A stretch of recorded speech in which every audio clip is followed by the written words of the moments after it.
Now, coming back to theory-based questions, it says, name the process which produces carbon dioxide in living organisms and state how carbon dioxide is excreted by humans. So, we will write, the process is respiration, carbon dioxide is breathed out, exhaled, or removed at the lungs or alveoli. Next, we have part B, which says, the volume of carbon dioxide excreted varies over a 24-hour period and the factors that affect this are different for animals and plants. Suggest and explain reasons why the volume of carbon dioxide excreted varies for both animals and plants. So, we can write that, for animals, activities vary. For example, they may be more active during the day, so more respiration occurs at certain times, producing more carbon dioxide. Whereas, for plants, respiration is constant and ongoing. During daylight, photosynthesis also occurs, so carbon dioxide is used up for photosynthesis and therefore less carbon dioxide is excreted at that time. Then, we have part C, which asks us to explain the effect of an increasing concentration of carbon dioxide in the atmosphere. So the answer for this is, carbon dioxide acts as a greenhouse gas. It traps thermal or heat energy, which leads to global warming and climate change. Then we have an MCQ again. The question says, the table shows the changes that occur in the thorax during breathing.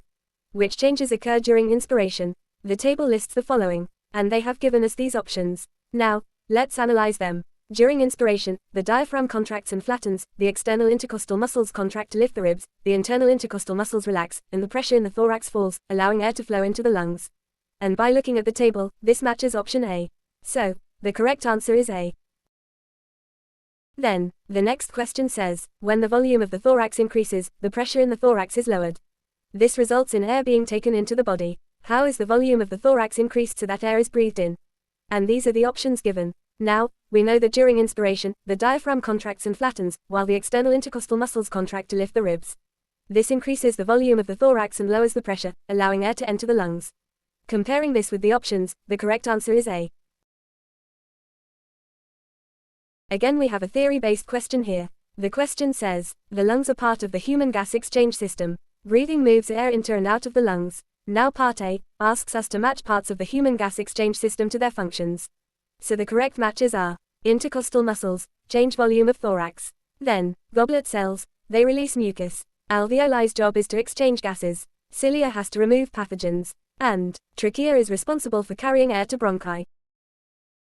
In the next part, it asks for two features of alveoli that make them suitable for gas exchange, so the answers for this is, they have a large surface area for diffusion, and they have thin or flattened cell walls, are close to capillaries, and have a layer of moisture to aid gas exchange.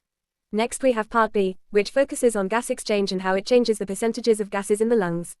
The pie charts in figure 1.2 show these changes during one breath. So, the titles of the pie charts should be inspired or inhaled air and expired or exhaled air.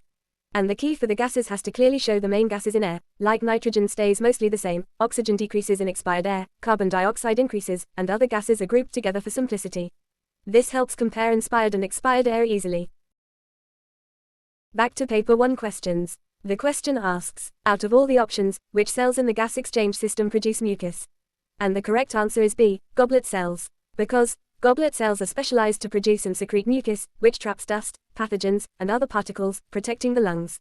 Next, the diagram shows an alveolus and a blood capillary, alveolus Q, blood capillary P, R, and they are asking which row identifies the letters P, Q and R. So, the correct answer is C. Because, P is blood capillary which carries oxygen away from the alveolus. Q is an alveolus, the site of carbon dioxide diffusion out of the blood and oxygen diffusion into the blood. R is red blood cell, which carries oxygen to body cells. Next, the graph shows the changes in lung volume during breathing when a person was at rest and then when they began to exercise. From resting to exercise, the volume of air breathed in at each breath increased from X decimeter cube to Y decimeter cube, and they are asking which numbers correctly complete the gaps. So, for this, the correct answer is A, 0.5 and 3.0 decimeter cube. As, at rest, each breath brings in a small volume of air which is the tidal volume, 0.5 decimeter cube, and during exercise, the body requires more oxygen, so tidal volume increases to 3 decimeter cube per breath. Next, they ask, which option shows muscle movement during inspiration? And the correct answer is B. Because during inspiration, diaphragm contracts and flattens, while external intercostal muscles contract to lift the ribs, and internal intercostal muscles relax. This combination increases thorax volume and reduces pressure, drawing air into the lungs. In the end, the question says, some students were each given the apparatus shown with lime water in test tubes T and U. They breathed in and out through the apparatus 10 times, out of all the given options, which statement describes what happened? So the correct answer is C. Because, When students breathed in, air from the room entered test tube T.